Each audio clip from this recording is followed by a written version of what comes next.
for us, the earlier in the week, it's a lot of mental gymnastics, kind of getting things figured out and sorted out um, with adjustments and, how are you going to handle different things from different offenses. But yeah, like you said, these offenses aren't very similar. We've seen Oregon once, but, they've improved drastically. Their O-line is playing at a high level, quarterback, receivers, tight ends, running backs. Everybody's playing really well right now. So we definitely have a challenge on our hands. But like you said, when you have Coach Haynes who's manipulating things so much, we're changing a defense, week in and week out. It's a lot of mental stuff early in the week, but by the end of the week, we all feel, calm and confident with it. And he does a great job teaching. And I think all of our coaches do a great job teaching it instead of just, coaching it. This is how you're going to do it, one way. It's why are we doing it? How are we going to do it? And what are the multiple ways that you can get to your ultimate job description? I think that's what kind of makes it a little bit easier when we're doing so much mental stuff. We'll go Mike and then Zach. Which Mike? Mike Nizelek. I think I'm just making sure. Aiden, you guys have played obviously some rosters with a lot of high level talent. Ohio State, Alabama, Oregon's one of them. What separates Oregon from those other two? What do they do well? What's their strengths versus kind of Ohio State and Alabama? Yeah, Oregon's an explosive offense, one that'll hurt you quick if you're not, on your P's and Q's. Obviously it starts with the quarterback who's, one of the best in the country. Great player, smart, makes his reads quick, gets the ball out quick. He just does a great job. I mean, every facet of, being a quarterback in that system. O-line, big, they're strong, they're physical, they move well, especially in space. Their O-line's great. Obviously the tight ends and receivers, running backs too. They have guys that are going to play on Sundays in every spot. So, it's a big challenge for us. They're really good when they get vertical. They're really good in the run game. Quick game. The quarterback does a great job with his eyes, reading coverages. And the running backs run hard. They're not easy to bring down with one guy.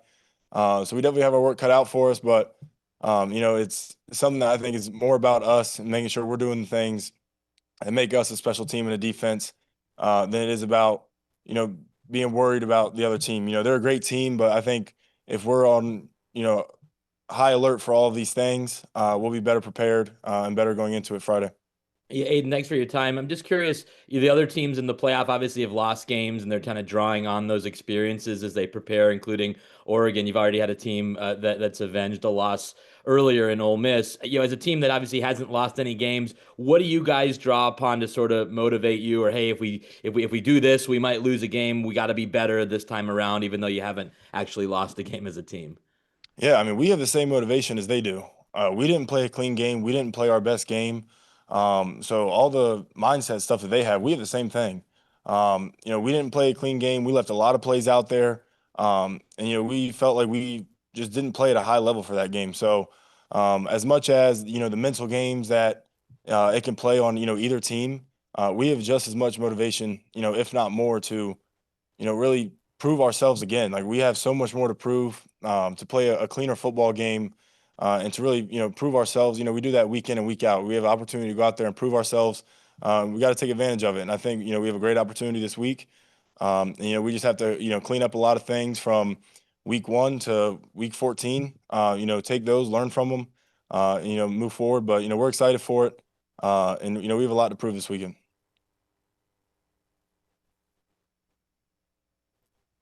Aiden, Right. when you prep, am I good, Greg? Yeah, go ahead, Zach. Then we'll go to Daniel. When you prep, Aiden, and scout for a team a second go around in the same season, what does that prep look like? How does it differentiate, and how much stock do you put into the first meeting between you two? To me, this is a whole new team. I think both sides are a whole new team. They've improved drastically. Their O-line, especially in their quarterback, are playing at an extremely high level. They've had new guys emerge at receiver spots, and everybody's playing at a high level. So for me, I'm scouting a whole new team. Schematically, yeah, there are some things that will carry over a little bit. But for me, I have to treat it like a whole new game, a whole new team. Because, we're in a different spot than we were. We were playing them in, I think it was week 6 or week 5. So to me, it's, two teams seeing each other for the first time in my mind. You treat it like that. You prepare for it like that. And none of it's going to be, I can use my old preparation for this one. That'll get you hurt. And, they'll scheme things up where you can't do that. So for me, it's a whole new team. My preparation's all new. And I think I can speak for a lot of guys with that. Our coaches too. We're treating it like it's the biggest game of the year because it's the next one, and you got to prepare for it like that. All right, we'll go to Daniel and then Mike S. Yeah, and the win in Austin, after that win, was there kind of like a sense you felt that maybe the viewpoint around you guys had changed? Like, okay, like this is a legit team. Um, I think maybe for people outside of this facility, nobody in here was taken off guard or shocked by it. Each week it's just another opportunity to go out there and prove that we belong. And I think that was obviously at that point in our season it was the biggest opportunity to have, and I think we took advantage of it. But I don't really want to pay any mind to that game. It's all focused on this one, and we have to go out there and prove it again. So as much as our fans and the atmosphere around Indiana has loved that experience to go out there and do that. It doesn't mean anything to us now. This is way more important, and a game that we have to be focused on 100%. All right, last one for Aiden. We'll go to Mike S. Sorry, Aiden. I had another question about that last game. I know you just said you didn't want to talk about it, but it was more like, at some point during the season, Coach Sig said, the games last year, Ohio State, Notre Dame, maybe the moments were too big. I was just curious, like when you guys did go out there and win, was there any like effect on the psyche of the team? Like, hey man, if we're prepared, if we execute, we now know the moment will never be too big. If we do our job, we can beat anybody. Yeah, I think two things for that. I remember going into that game, Coach Sig said we needed more dogs on our team. Compared to last year, just going into those big games. And, I think we got them now. So that's not going to be the problem. And then for us, I don't want to say it was ever thinking is a moment too big for us. I think Coach Sig said it great. People say that because our logo is an I and a U, and it's Indiana. But that's just not how we think. I know for me personally, when we go into a game with the preparation that we have, the players we have, and the confidence we have in ourselves, no matter when and what's happening in the game, we're going to find a way to overcome it. We're going to find a way to win the game, and it's just about you keep chipping away, and at some point it'll break. You kind of break free as a team, but I think us this year, there's been no underdog mentality. I know people have referenced the misfits. I think when you look at where people come from, yes, but as a team, we don't feel like that. We're right where we belong, and I don't think anybody's going into any game with underdog or even a slight chance of doubt with any game. It's full preparation, full confidence going into each game, and kind of hitting the ground running. The coaching staff, they trust me. It started off with last year. It's funny that you say young guy. Coach Haynes always said, "You're not a young guy." Like coming in, he always said, "I'm one of the older guys. I can be a leader," and it's just been a great time here this year, being able to play as a true sophomore and play with those older guys. Here, Elijah, every team in America talks about next man up. You guys as a team has done that extraordinarily well. You've had injuries at linebacker, at defensive line, at even kicker. What is it that enables you to do that? Is it the quality of the depth, the coaching? How are you able to do that? Yeah, it's definitely the coaching. It's the quality of the coaching. These coaches, they put a lot of time to all the players, the installs. Everybody know what to do. They know everybody else's job. So when it's the next man's up, it's his turn. They know what to do. All right, we'll go to Sammy Jacobs next, and then Zach B. Elijah, you guys have done a really good job of limiting the yards after catch with a lot of these explosive receivers.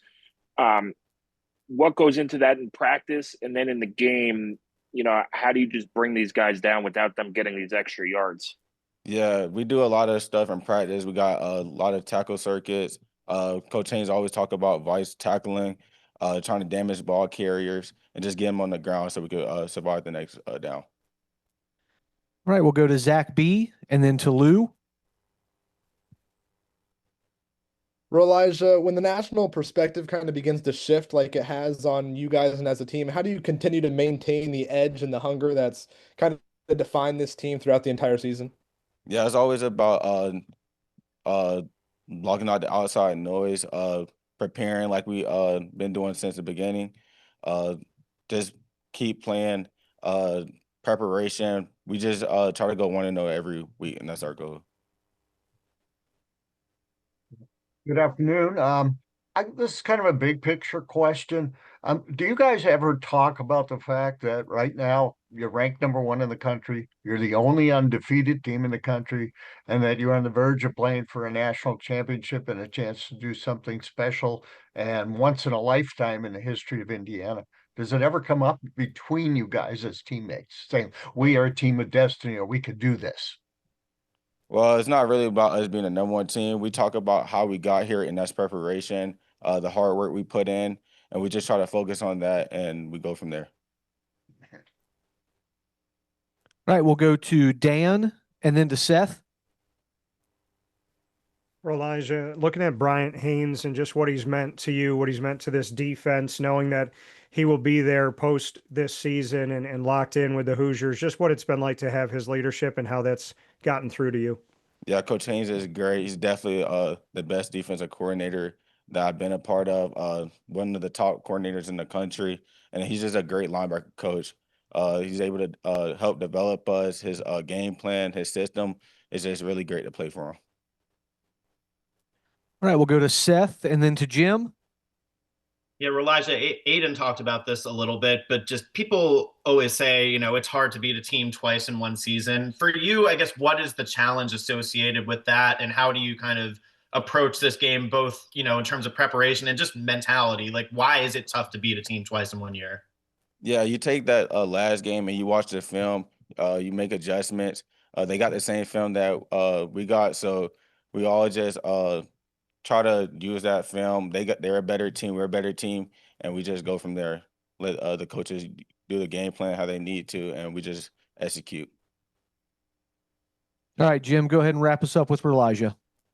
Elijah, the defensive line has been kind of the heart of this defense, which has been amazing. And you guys have taken hit after hit. And each week now you're playing a different offense, a different style. You have to make changes. You talk about making adjustments, but you have to make adjustments to whom you're playing. How difficult has it been, but how fun has it been to play against this myriad of different teams, whether it's Ohio State, Alabama, and now Oregon coming up? Yeah, it comes down to coaching, having the guys around me knowing what to do, the next man up idea, and we just play off of each other. Our front seven is a good front seven with the stunts and the games we run, and it's really good to play behind a group of guys like that. Starts with Coach Sig. There's a standard in every room and as a team. And if one guy goes down, there should be, no let off and no difference in the guy that steps in, and that's what, makes the team special is. I know in the linebacker room or the D-line room and on the defense, entirely, if one guy goes down, it's the next man up. And the standard we have on the defense and on the team is, there should be no let up, and you should be able to, step in and fill that guy's shoes and be able to, do the same things, make the same plays he is. Thank you. All right, we'll go to Seth and then Joe Cronin.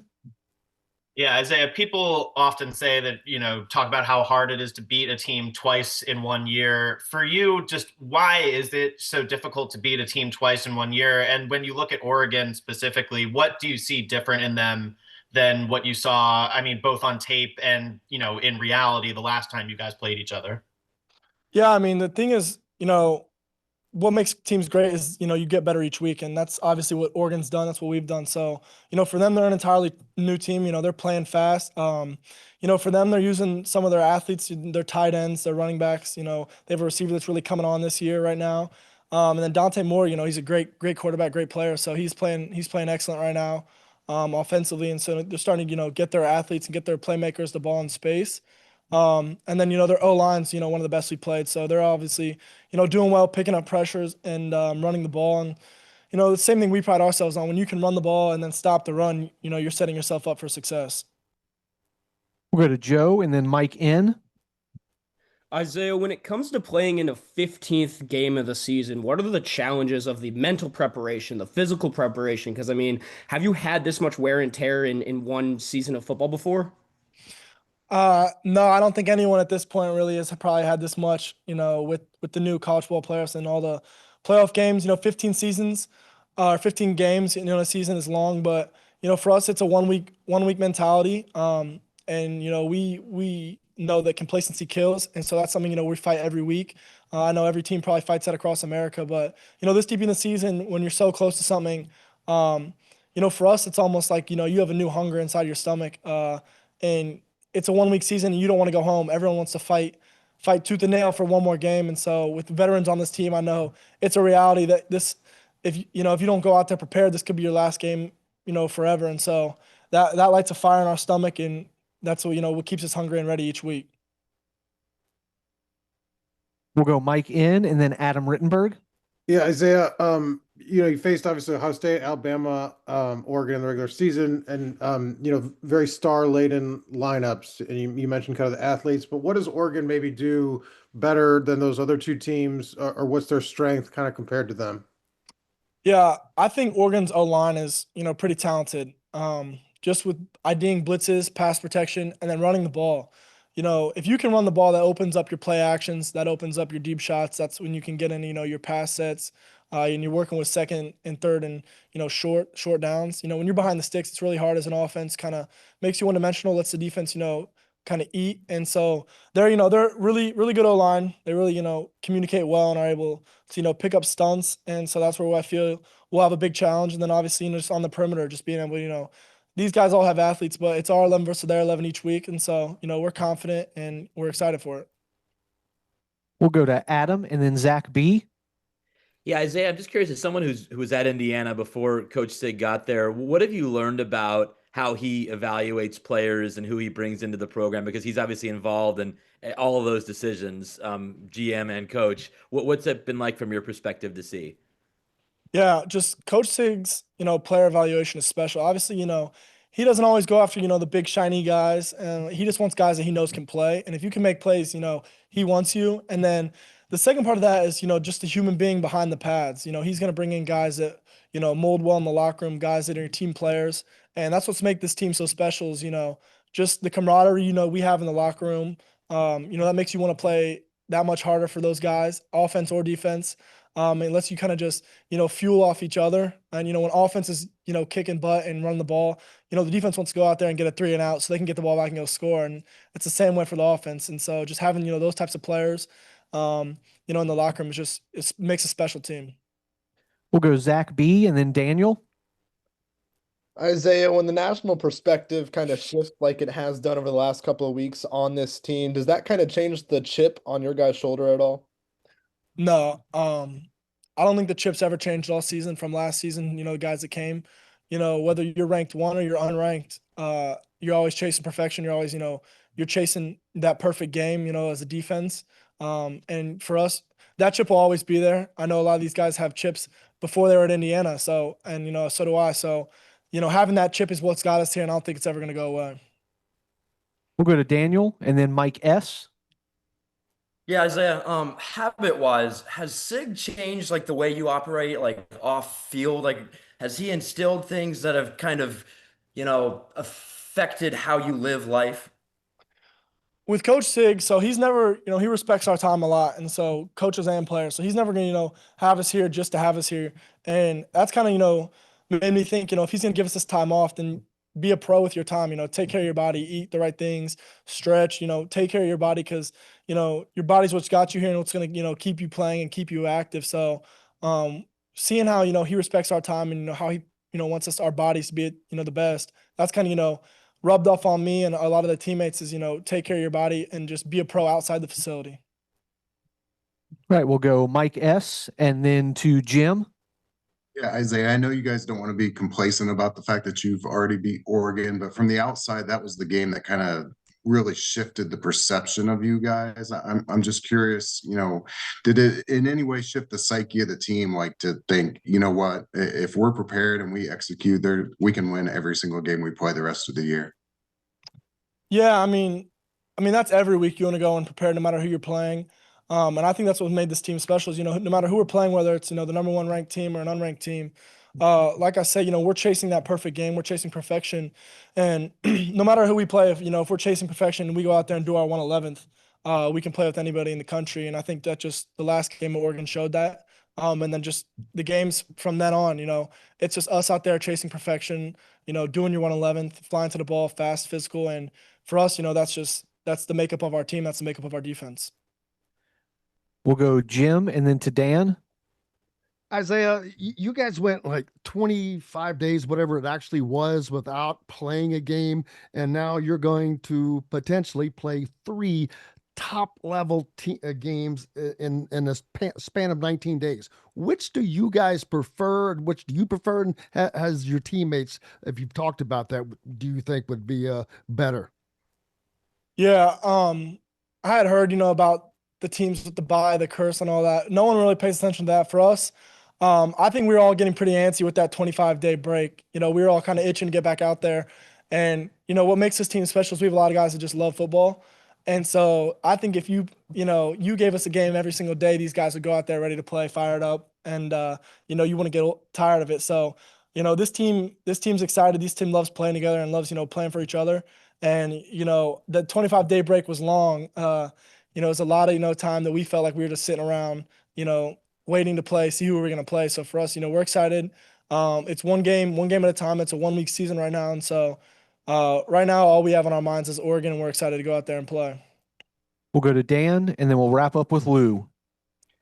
Isaiah, when you look at Coach Sig and just what he brings to the table, how he leads and what he chooses to do, just the way he goes about and how he is as a coach, is there anybody that you've had as a coach growing up that can kind of parallel that, or has he been totally unique in the way that he approaches the game and how he approaches the team? Yeah, I think, Coach Sig's one of a kind. And obviously, it stems from maybe where he's been before with, Coach Saban, but I wouldn't know about that. I just know Coach Sig is a one of a kind I've been around. Just the way he handles business, the way he handles, the team and, takes that leadership role and owns that. He just instills, confidence in his team. And that's something, I feed off of. I know a lot of guys feed off that. And just when you have a coach that's that confident and, believes in you with no doubt, I mean, that makes your guys play like their hearts out for the guy. And, when he goes out there and, maybe sticks his neck out in the media and, says things that some people don't agree with, when we see that, he's not just a coach that's in the team room saying these things. He'll go out there and say it to the media and to the world. And so when you see that, it's like, why would you not want to, put your heart on the field for the guy? All right, Lou, bring us home with Isaiah. Isaiah, during your recent answers to questions, you mentioned the word special more than one time. I mean, in terms of the camaraderie, the feeling with the team. But has there been any introspection in terms of relation with the community and the fans of what you've done already being special in terms of coming to this point in the season as the top ranked team in the country, being undefeated, and having the chance to play for the national title? Yeah, I love the Hoosier fan base, and I know in the past few years and maybe decades, it's been rough, but I think just the two things I can go back to are our 2 postseason games. The last 2 games we played, both have felt like home games, and that just shows the love Hoosier Nation has for this team, and they've been waiting for the opportunity like this, and I'm glad to be able to be a part of it, and to go out there and wear the Indiana Hoosier across my chest. It's almost probably more important than the name on my back, to be honest. To go out there and give these fans this and give them what they've deserved. You see them show up, and these last 2 games felt like home games, and I know they'll travel well to Atlanta, so I'm excited for that game too. And just to be able to give this fan base this opportunity, because I know it's a ride for them just like it is for us, and we're not done yet, and I'm excited to see them in Atlanta. Thinking of Oregon, they had a high-powered offense. They like to take shots. They like to go deep. Great quarterback, just like all those other teams. I would say they're kind of similar with the receivers. Great receivers. Got like to get the ball to them in space. So they're very similar.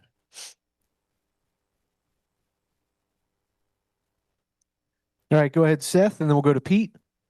Yeah, D'Angelo, just what are the challenges of going up against a team a second time, especially for you as a cornerback lining up, against a receiver? Is it how tricky is it mentally to kind of not remember, what people did the last time you played and just kind of treat this as a new game like everybody's been saying? I would say, in terms of my position, it is kind of tricky. The receiver knows what I like to do. I know what the receiver likes to do. So it's just a chance to mix things up and keep them guessing, basically. And it's gonna be a mind game out there. So basically, that's what it's gonna be. All right, we'll go to Pete and then to Sammy. Hey, D'Angelo, IU has had some significant injuries this year, and it has not affected performance. I know that the next man up philosophy is working. Why is it working so well? Is it the quality of the players, the quality of the coaching? Why is that? I would say it's the coaching. When you have a player of that caliber go down like Stephen Daly or stuff like that, and the production stays the same, it's clearly the coaching. Everybody does the same thing, and the standard is the same at each level, and it's the next man up. Thank you. All right, we'll go to Sammy and then to Daniel. D'Angelo, you've gone against some premier wide receivers who can get into space and get extra yards. You and Jamar have done a really good job of getting your guy down to the ground. What goes into that, both in practice and then in the game, when you're facing these guys who could, take the ball 80 yards? Yeah, going against receivers like that is definitely tough. It's stuff we worked on in practice. From Mariah Ojong, he teaches us to get the man down. Sometimes we're in cover three and they throw little hitches out there. We got to make the tackle. We got to avoid explosives, and it's something we take pride in, honestly. So that's something we work on every day as well. All right, we'll go to Daniel and then Jim Coyle. Yeah. Last week you'd said that like size wise, a lot of guys view that as a con with you. It's kind of a pro though, the way that it's kind of always added a chip, right? Why is that a positive? Like why is the size that a lot of guys view as a bad thing actually really a positive for you? I believe I said it before. I'm way faster than guys. I got good technique. I have better feet than most of the taller guys. I would say like that's why it's a plus for me. It's easier for me to move. I can move fluidly. I feel like that's what makes me excel as a player. We'll go to Jim Coyle and then Will Stewart.